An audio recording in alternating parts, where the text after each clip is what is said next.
Hello, hello, and welcome to Saturday Soundbites. I'm your host, Veronica Sofer. I am thrilled to be here with you again on another Saturday morning to talk about all things visibility strategy, public relations, advertising, marketing, branding, networking, wellness. All those things are important as we go out in the world and be bold, whether we are working a 9 to 5 or whether we are working in our own businesses. So today I have a phenomenal guest that's going to talk about work-life balance. And I'm just so excited that we're going to be having some of these really important conversations that are going to probably resonate with most of you. So thank you so much for tuning in. A little bit of housekeeping. If you are listening on the podcast, make sure you hit subscribe. We don't want you to miss any episodes of Saturday Soundbites. And if you are watching on YouTube or Facebook, drop us some comments and my guest and I will be sure to circle back with you. So let's go ahead and get this awesome episode kicked off. I'm bringing on Jen Rafferty. Thank you so much for joining us on Saturday Soundbites. Thank you so much for having me this morning. Yay. So first of all, I want to just say that I'm thrilled to have a fellow educator on the podcast because we talk about all the things we need to do to be successful. And oftentimes people are coming in with a corporate background or with a healthcare background. The fact that you've got some life skills and you've developed some of these things that you're doing in your career now were rooted in education is just really exciting for me. So I'm so excited that you're on the show. Thank you. Yeah, this is great. So tell us a little bit about your journey. Obviously, I know you're running empowerededucator.com. We'll make sure all that contact information is on the show notes. But tell us the journey. How did you get there? Sure. Well, I was a music teacher, mostly in the secondary space, middle school and high school for 15 years. And I really thought I was going to do that my whole life. I knew I wanted to do that when I was a little girl, and I finally had my dream job. I was in the classroom and I wrote a book in December of 2019 about being a music teacher. And I was going to go on the book tours and go to the universities. And then COVID happened. Yes. So none of that actually came to be. And at the same time, my husband and I at the time also decided to get a divorce. And I moved out of my house the same weekend the world shut down with my kids who were 5 and 7 at the time. And it was a incredibly difficult time, obviously, for everyone. And my journey really has to start there because it was a moment where everything that I knew and I thought that I was, all of a sudden, I just wasn't overnight. Mm-hmm. And it really became an important opportunity for me to rediscover, first of all, who I was. And I think more importantly, who I wanted to be. And so it was this beautiful time of reflection and introspection. I started my Ph.D. in educational psychology that following fall when I stayed home with my 2 kids to do homeschooling, which is another story for another day. I really just started to do a lot of mindset work for myself and my own healing. And in doing so, I discovered a really big gap in what teachers especially needed, right? So I was working in mindset. I was doing work with cognitive neuroscience, which always fascinated me. I became certified as an emotional intelligence practitioner.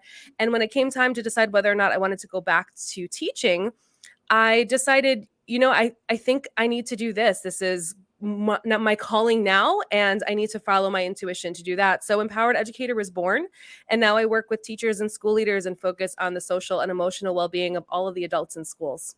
Oh, that's so important, especially in this post-COVID era.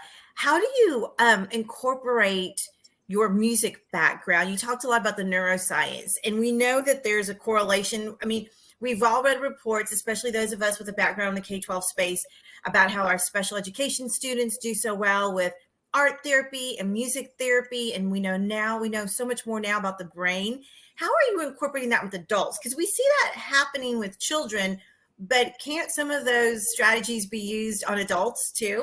Absolutely. I'm so glad you said that because now I'm almost 2 years into doing this. Is the first time I'm actually exploring making that correlation explicitly because, going into a group of educators and be like, hey guys, we're going to sing today. It's not really, doesn't feel safe, right? Because that's often a space where people feel uncomfortable. And so what I've been thinking about recently, and it's just so interesting you asked this right now, is using arts in general as underscoring its self-regulation power, right? Tenet 6 of Empowered Educator is really about finding your voice. And a lot of that requires you to regulate your nervous system enough to find that creative and expression place for expression, so you even know what it is that you want to say and know how to Mhm. articulate it. So music and art and any of those creative spaces can really be a beautiful tool in order to get there. I mean, I could go on about the benefits of arts education for forever, but I think Right. especially for adults, we often can look at that as like extra or like playtime or leisure or pleasure, and that comes secondary to a lot of the things that we quote think are important.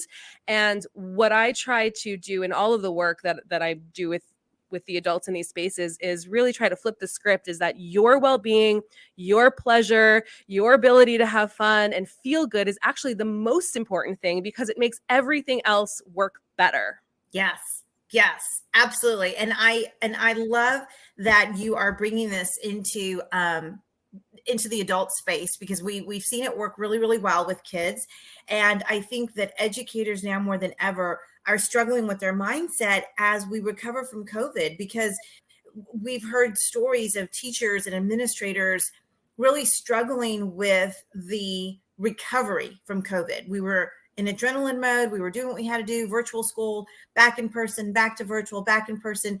And that exhaustion, I think, has played a role in what we're seeing now today, as people are, like you said, reevaluating their life and figuring out what it is they want to do and if they still want to be in the space. Yeah. Yes. And so what's happening is that we're not creating space to really unpack that. And we're just go, go, go, push through because we're doing it for the kids. Right. And we're not allowing ourselves time to really unpack the things that we need to look at, so we can move forward with conscious decision making, instead of just doing the things that we've always done because that's the default, that feels natural, but it's not actually serving us. Right. 100% of us lived through the trauma of a pandemic. Yeah. Nobody escaped that.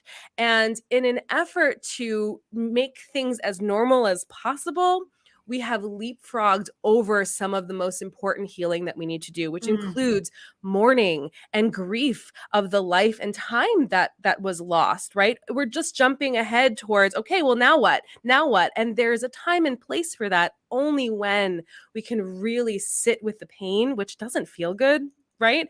But that's the only place where we can grow and learn and again make conscious decisions about, going back to my process too and my journey, who I am, who we are, and more importantly, where we want to be. yeah.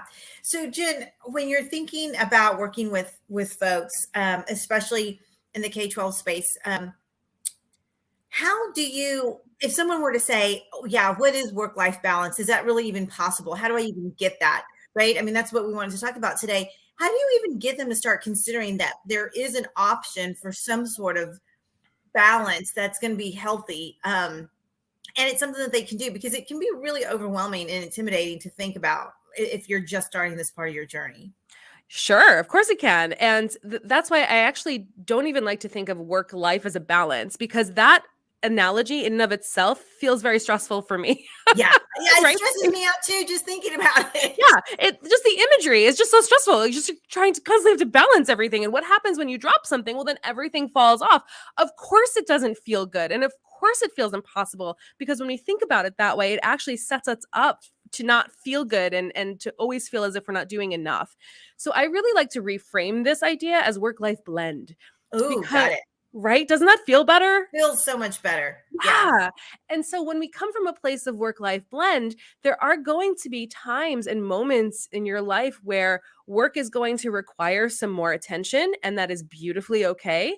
And there are going to be times when your family and the people in your life are going to require more attention, and that is also perfectly okay.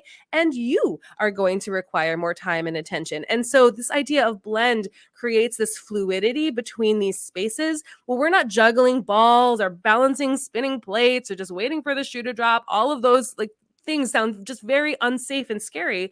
And if you're just noticing what's happening in your body, even when we're talking about Yeah. this, Yeah. right? It feels constricting. It feels tense. It feels overwhelming and heavy. And when we're going through life from a place that feels like that, we are just perpetuating more of it. And in Right. order to get out of that habit and that cycle, we need to start reframing things. So if we're coming from a place of blend, then you get to give yourself grace where it's like, you know what? I'm not feeling well today and I'm going to take a day off, and that's okay because I don't have to balance anything. Yeah. Well, you use the word grace, and I want you to talk a little bit more about that because I struggle with that idea that it's okay to take a day off, right? I mean, everyone in the house can have COVID, everyone could have, past due assignments. We didn't place the yearbook order in time, all those things that kind of manage our day-to-day home stress. And I find that grace is probably the one thing I struggle with the most. How do you help someone get to the point to where they're like, it's okay that I missed all those deadlines and that everyone is sick and I forgot to pick up the prescription? How do you help them get to that point of it's okay?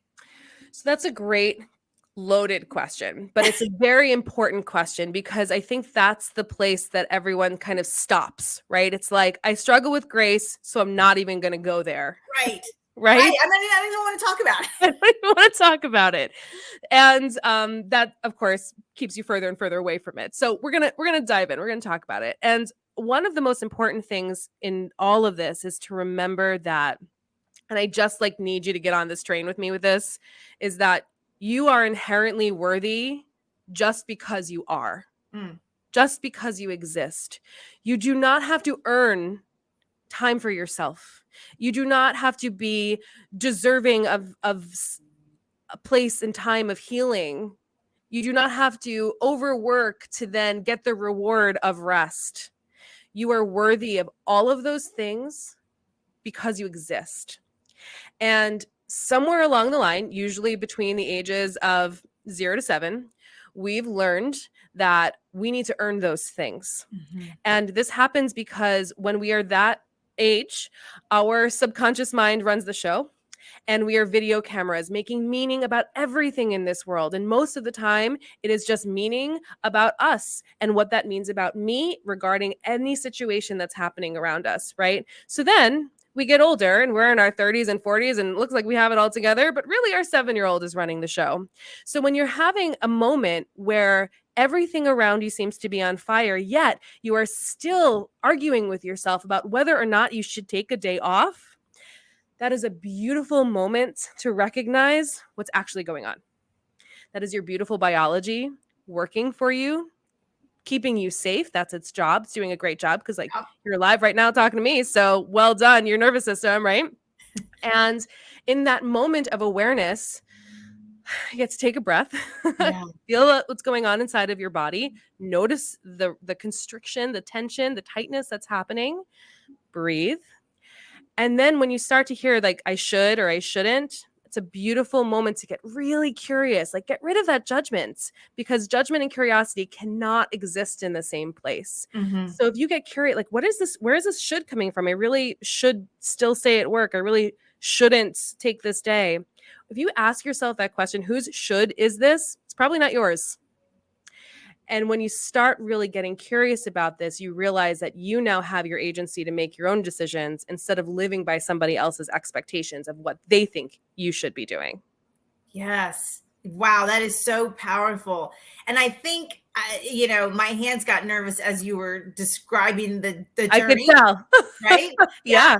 And so I'm sitting here telling myself, listen, be in the moment, absorb it. And then all of a sudden I started picturing that journey of having that conversation. And yeah, I mean, the idea that we don't have to have it all together and balanced and work, a 9 to 5 and still raise kids and have a social life. And I mean, it's a lot of pressure for some people to try to work through every day.